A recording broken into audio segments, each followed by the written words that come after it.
I've just gone to introduce our last speaker. So this is Sybille Marchese, and she's going to be talking about rational design of the 4R tau splicing in iPSC derived neurons, which enables development of triton insoluble tau assemblies. Thank you very much.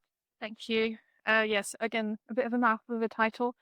Thank you very much for having me here. Very excited to tell you how we are in our lab trying to build new models to study tauopathies. So a lot of you may know this already, but there's this isoforms of tau in the human brain, starting with the expression of 3R tau. I'm going to give this a go to that thing, yes. I'm shaking, so apologies. So we're starting with the expression of 3R tau, which only contains 3 repeat domains and is very resistant to aggregation throughout adulthood. The expression of 4R tau, which contains a 4th repeat domain and is a lot more susceptible to aggregation happens, and we reach about a 50% expression ratio in adult healthy people. This has made the study of tauopathies really challenging because iPSC derived neurons only express 3R tau.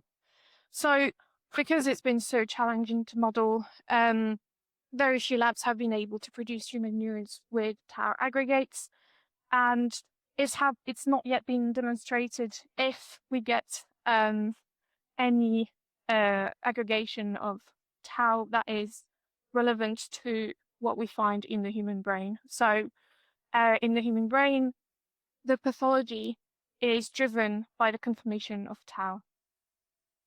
So how can we make better models to study tauopathies? They have to be human relevant, reproducible, and scalable. And they also have to be able to generate tau assemblies either on their own or through the help of preformed fibrils. And of importance, we need to be able to understand if these neurons can match the conformation of tau that we find in the human brain, and if they are at all able of creating these assemblies. So human brains with the 10+16 mutation presented here express ever so slightly more 4R tau through that mutation, and that is enough to drive FTD pathology. Unfortunately, when we apply this mutation to iPSC neurons, they barely develop any 4R tau at all. So that puts into context how complicated it is to model tau in iPSC neurons, tau pathology. So some labs have managed to express full 4R, near full 4R tau in iPSC models. However, they're not very good at creating assemblies, or they've been created with full exon replacement of tau with 16 coding and non-coding mutations. So what we're after in the lab is a more rational way, and our ideal neuron model would express both 3R and 4R tau to that of the human AD brain, and would enable us to recreate tau folds. So how are we doing this? We've used Splice AI to increase 4R tau expression in a more rational way. So that enabled us to identify 2 non-coding intronic mutations. So on either side of the exon 10, which encodes for the 2nd repeat domain of tau. And that increases its expression quite drastically. So Jack has put that into iPSC neurons, and we've obtained a homozygous cell line that expresses only 4R, and a heterozygous cell line that expresses both 3R and 4R to that of the human brain, adult human brain.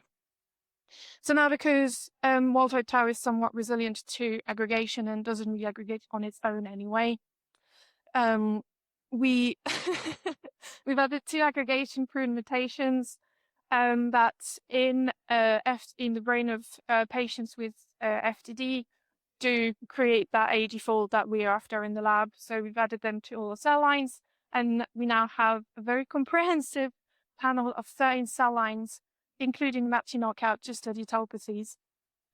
We've added, so we've treated our huge panel of cell lines with preformed fibrils, and we have a beautiful range of phenotypes ranging from this, so from no phenotype to really severe, with high hyperphosphorylation of tau and numerous inclusions, so MC1 positive aggregates. With our workflow, we can sort of track where is tau aggregating, and in our most severe cases, we have aggregation of tau in nucleus in here.